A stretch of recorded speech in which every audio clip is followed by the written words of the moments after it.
that our roads, the asphalt that's been used on the roads is below grade asphalt. So that's why the contractors are constantly being able to come back, repair it, make money over our roads. I think once a road is completed, it should last, and if there's any deficiency, it should be the responsibility of the contractor. Thank you.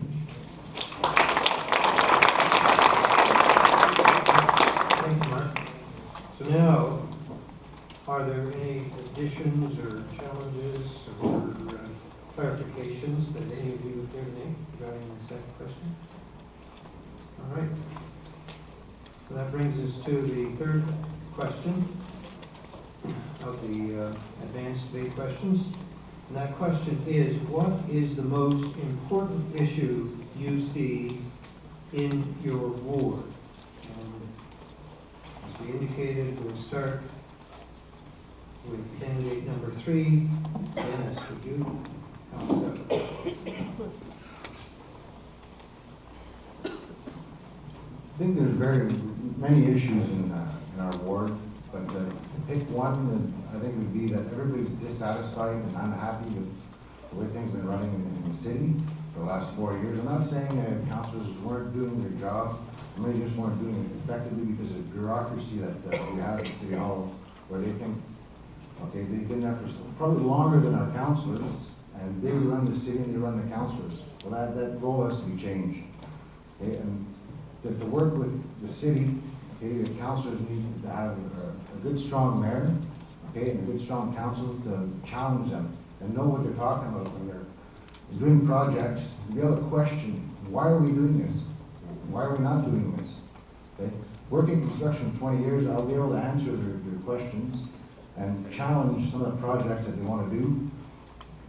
Infrastructure, roads, and whatsoever. It's easy to say, oh, we're going to put the contractor liable. Well, the contractor does what he's told as well. We got inspectors out there, okay? And to put a warranty on road work, to me, it's just going to drive the price up. Okay, it's quality control is very important. Okay, and everybody sees like roads. That's the biggest problem we have in the city. Well, if we challenge the city and some of the jobs they're going to do, like on 2nd Avenue, they want to put a 5-lane autobahn. Okay, with bike paths on both sides, something wider than Lawrence Street, which is totally ridiculous. All they have to do is add a center turning lane. These things you have to be able to challenge, not just let the city say, yeah, this is what we're going to do, and everybody just nods their head. Okay, thank you.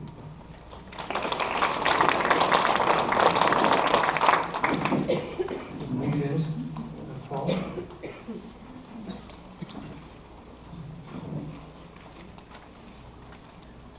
The aging infrastructure in many parts of our ward are a great concern to many of our residents. We need to insist on the proper maintenance and upgrading of our roads, water, and sewer infrastructure, and we should also be including expansion of our pedestrian and cycling infrastructure within this ward.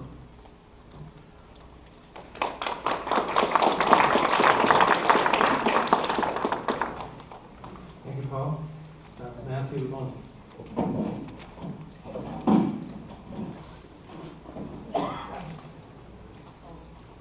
Well, I would say the number one issue for the ward is the infrastructure, and that means the roads and better planning for the roads and having it done right the first time. But it also means having different avenues for transportation, for different modes of transportation.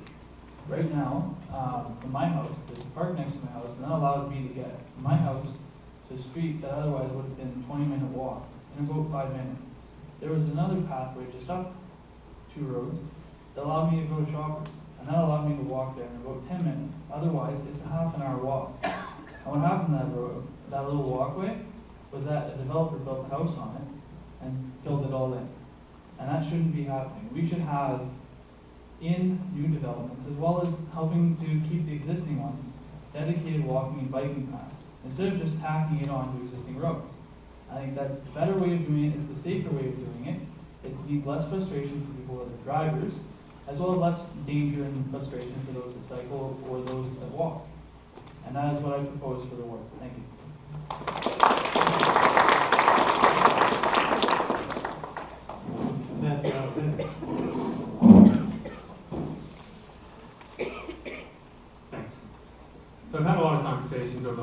few months, knocking on doors, and these issues all came up, absolutely. But when I was trying to figure out, so where do we go from there as far as policy and campaign and a strategy for being a ward, and it comes down to trust. People don't trust the city to do the job that they expect it to do, and it's really unfortunate. That's where my three pillars, being informed, involved, and influential, come in. From there, everything else flows. That's accountability and transparency, and it makes sure that you're involved and you know what's going on.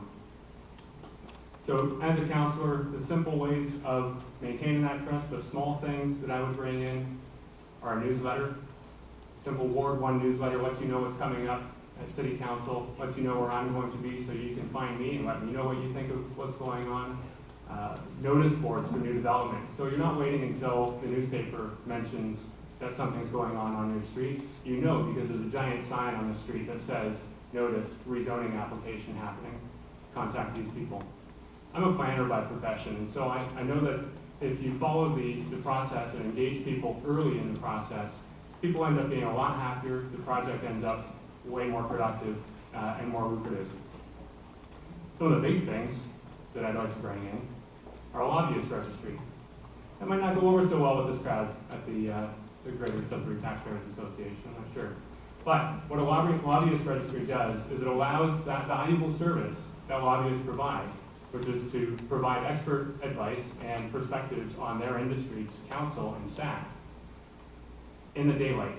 It means that you and I know when a home builders association, for example, is having meetings with councilors, or when a new business that's looking for a site to locate in Sudbury is meeting with councilors and staff to do that.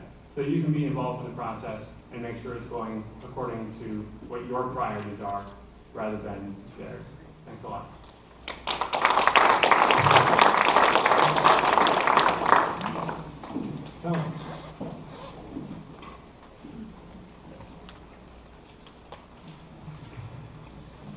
Question, what is the most important issue you see in Ward 1?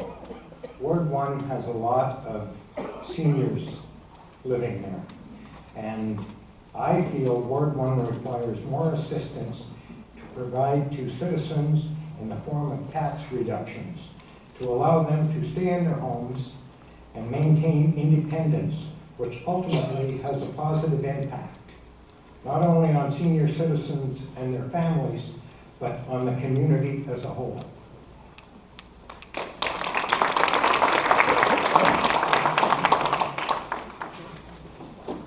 So we haven't forgotten this time, Mark. Help us with your answer.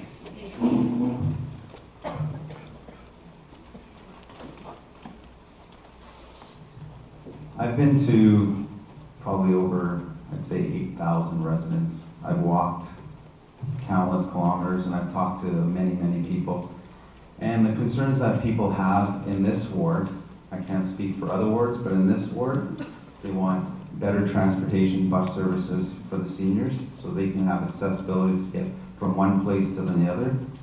The other thing is they want better roads, okay? And also pedestrian safety. So when they have the nice roads, we don't want it to make it like a freeway like Southview. We need it calming so kids and parents feel comfortable to bring their kids across the street and not be afraid that they're going to get hit by a car. The other concerns were about regreening, making the areas look beautiful, having walk paths so people can go through the playgrounds and feel that they're safe. So it's safety and preservation of the green space that we currently have. So developers don't come in and try to take away the green space in the parks that are currently there. Thank you. And Chris, would you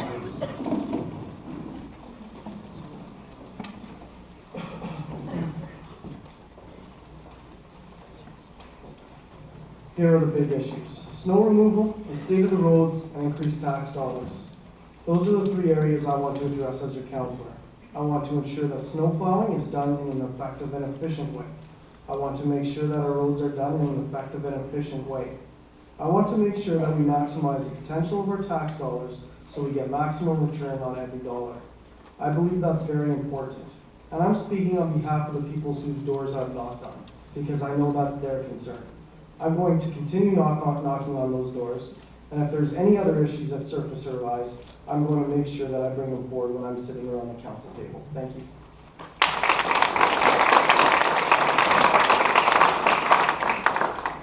Thank you, Chris. So that, I think we've got everybody. Is it number 3? Are there any additions, challenges, clarifications that are in order? All right. That brings us to question number 4. And that question is, given the proposed budget of a 4.9% increase in taxes for the coming year, what actions would you suggest be taken? It's a wide open question. So we're going to go to Paul, if you would care to start off with your answer.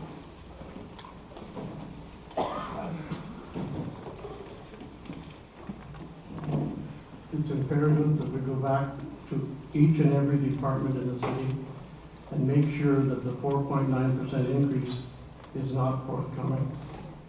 It is critical that the staff takes all actions necessary to reduce the proposed increase, and I would hope that it would be more like 1.9%, because 4.9% is not going to fly. Over the number of years I've been in business, I can tell you the proposed increases that were initially brought forward have always been reduced. And they've been reduced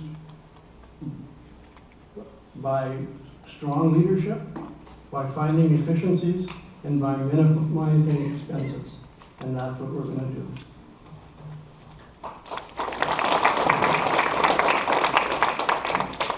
Thank you, Paul. Matthew DePonte.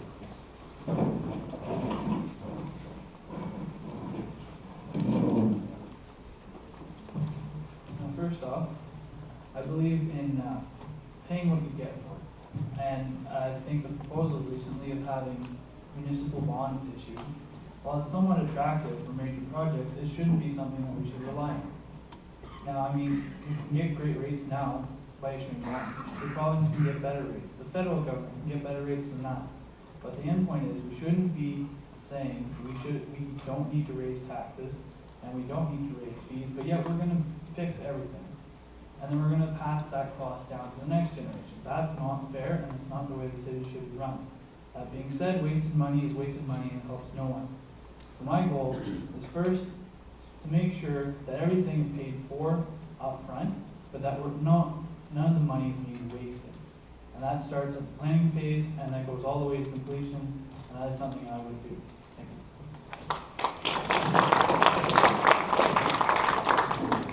Thank you. Matthew Alexander.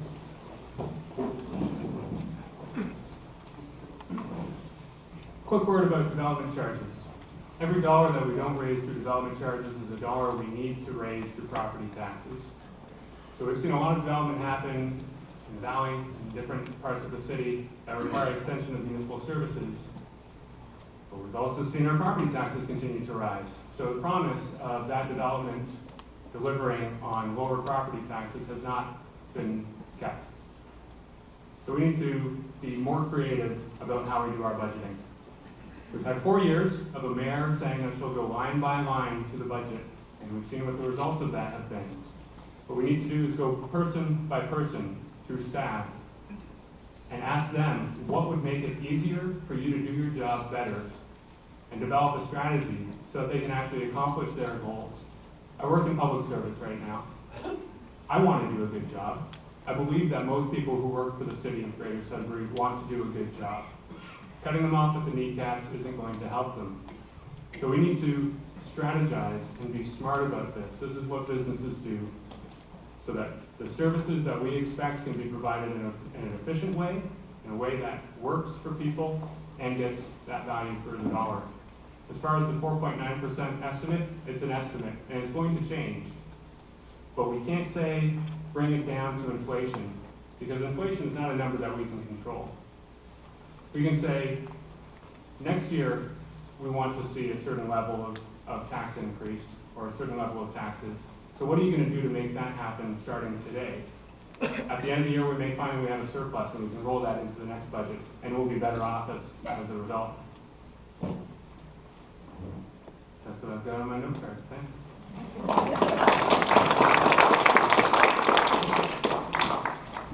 Tom?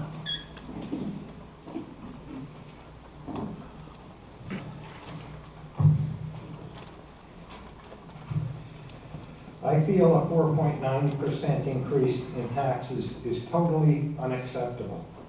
In fact, I will suggest that if a small tax increase is necessary, it should not exceed the increase in the current tax base.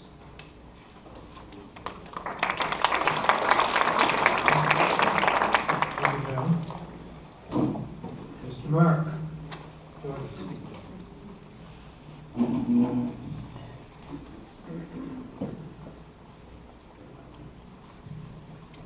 My feeling about the 4.9% tax increase, I really think that that can be trimmed back. That is just a number that is assessed right now. But when it comes time to budget time, what needs to happen is each department needs to go back to their staff and look at ways to take cuts.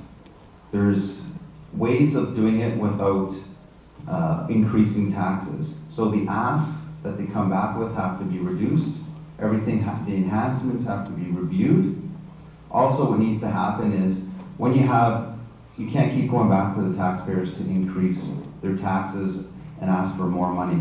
What needs to happen is we need to get more revenue. How do we get more revenue? Is bring in industry. When you bring in industry, it creates jobs, it creates tax dollars, it brings more residents to the community. So then, as our population ages, we don't rely on our seniors to always dip into their pockets and the existing landowners to dip into their pockets for more money. We need to get a bigger tax base, a bigger population, which inevitably will reduce the amount of tax that we have to pay as individuals.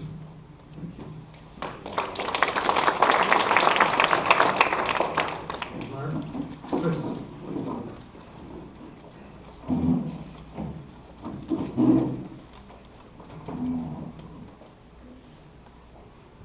First of all, here's one thing I know for certain.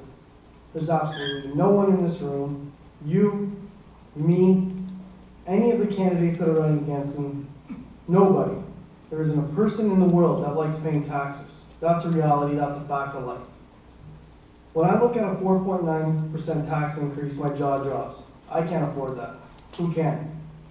I'm suggesting we tie in tax increase to the rate of inflation.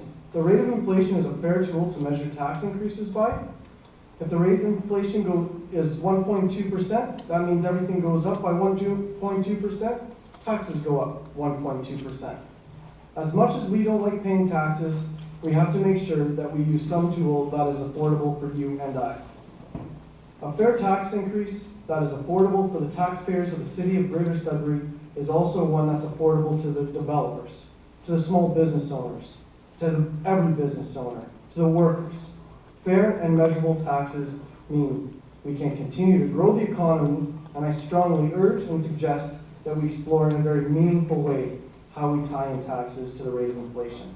I think it's real, I think it's possible, and I think it's doable. I also think that we can still invest in our infrastructure, in our snow removal, in our road repairs, the things of the 2,000 plus homes that I've canvassed, and that's what those residents have told me that is important to them. Thank you. Dennis?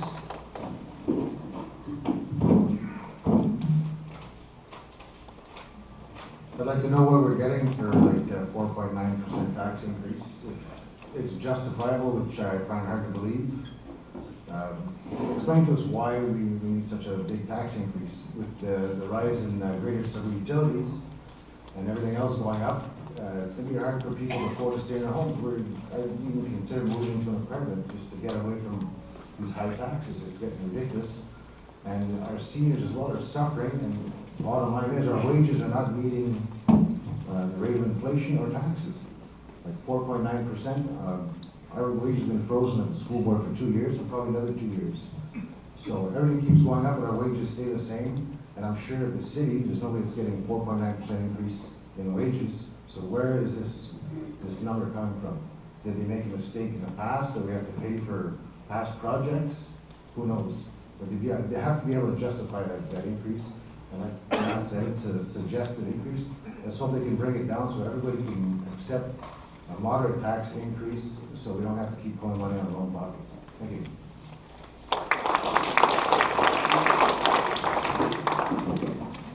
Thank you, Denny. So that will bring us to the end of question 4.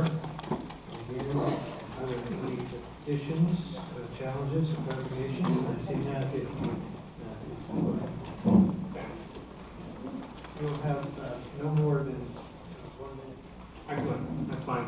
I just need to respond to the idea of tying tax increases to the rate of inflation. I mentioned earlier that it's not something that we can control. The other aspect of it is that it's not the whole story. The price of gas goes up faster than the rate of inflation. The price of road salt goes up faster than the rate of inflation. Energy costs are going up faster than that. So tying tax increases to the rate of inflation is actually keeping things exactly the same. And I don't think any of us are satisfied with the level of service that we're getting right now. So tying it to the rate of inflation on the concept that that means not an increase in the budget is false. And it means that we're really just going to keep playing catch up for the next 5, 10, 15, 20 years. And I would suggest that research this, look into this, because it's a good talking point, but it isn't reality, and it's not going to put us ahead. Thanks.